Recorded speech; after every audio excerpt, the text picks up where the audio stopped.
Good morning students. So this is Gnana Saravanan sir. So we are dealing about medical electronics. So previously on medical electronics, so we saw what is the introduction, origin of biopotentials. So how this biopotential is converted from your ionic current to electronic current. So we saw that, then amplifying that signal into the voltage range. So that is bioamplifiers. Then we saw about different biomedical recorders, electrocardiogram, activity, recording activity associated with the heart. Then with the brain and with the muscles. So that was ECG, EEG and EMG. Then we went on into second unit. So where we started discussing about assisting device. So the first one which we saw was pacemakers. So we saw what is pacing, doing something at a constant rate. Why pacemaker? What is the need of pacemaker? And so on. And we saw different types, external pacemaker and internal pacemakers. And yesterday's class we saw about defibrillation.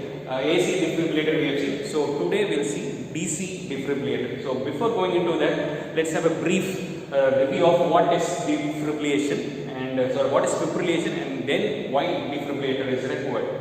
So fibrillation is a condition where the atrium doesn't functions together. There are two atriums and two ventricles, right? So this has to pump together. Whereas here you can see that they try to pump in an asynchronous way. So there is a problem that the signal doesn't reach both the atriums from the sinoatrial node. Sinoatrial node is where the signal gets started. We saw it in pacemakers, right? So that's the problem. So this, the reason for this is unknown. It could be some nervous problem and nervous damage or something like that. But this condition of not pumping and trying to shiver is what you call it as fibrillation. Basically, fibrillation happens in atrium. So that is why it is called as AFib or atrial fibrillation. So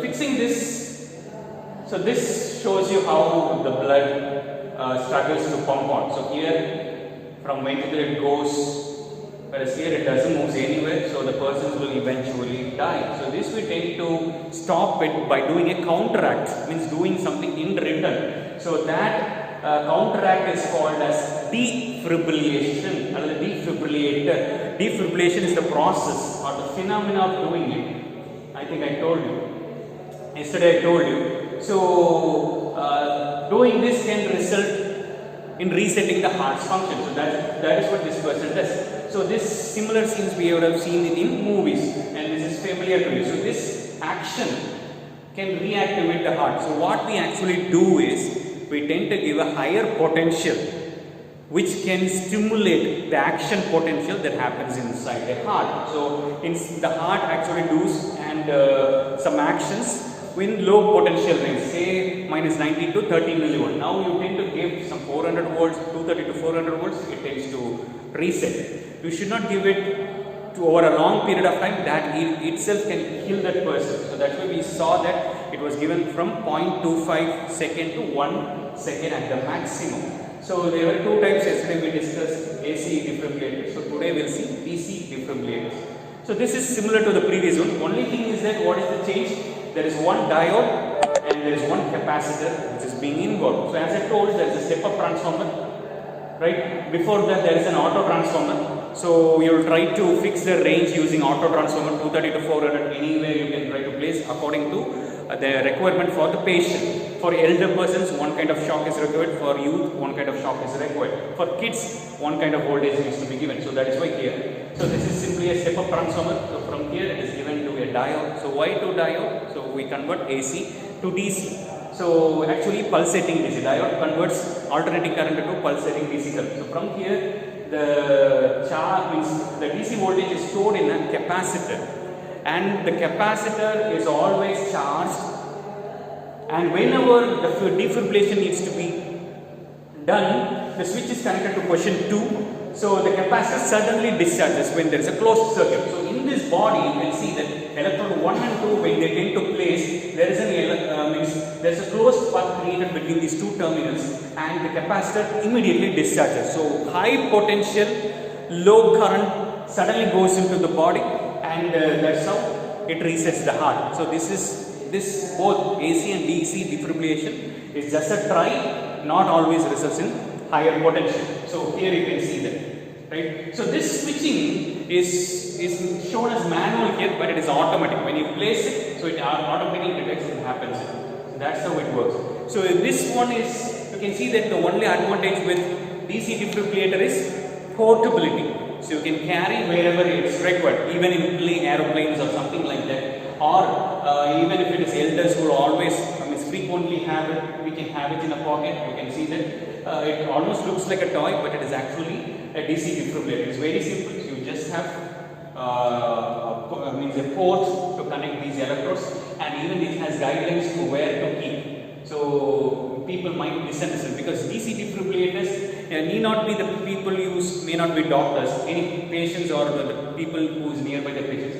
So they will always have a guidelines, and according to that, when you keep and power on, automatically after some duration the voltage is applied. So that's what the switch is not manual, the switch is automatic.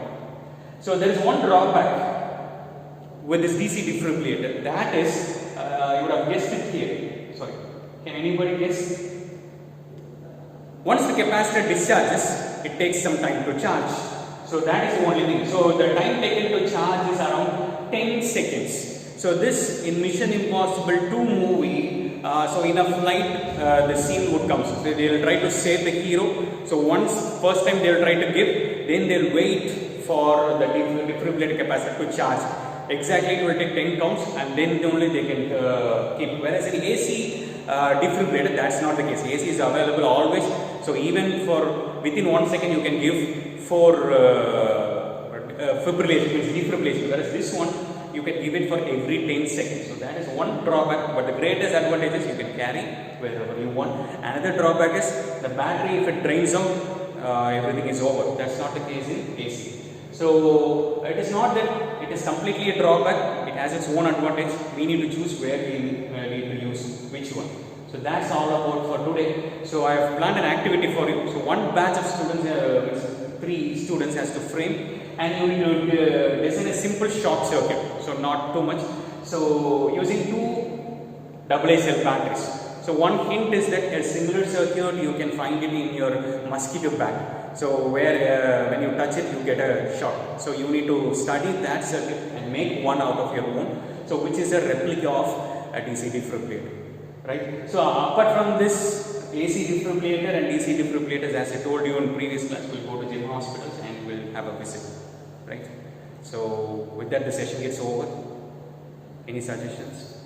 Sir, my discussion with you is, will you go to the circuit? Previous one. Yes. That one. That circuit, DC defibrillator circuit. Yes. Yeah. So you discussed all components clearly, right? So where I am getting stuck is, why inductor is required when supply is DC? Inductor is actually not required. In DC it acts like a... That's one of my questions. Yeah, maybe I will refer. Yes. And another my question. Yes, another my question. Yeah, like I said, DC filters for reducing the noise of distortions. Okay, when we connect it to here, so maybe as he says it will act like an AC filter. Yes.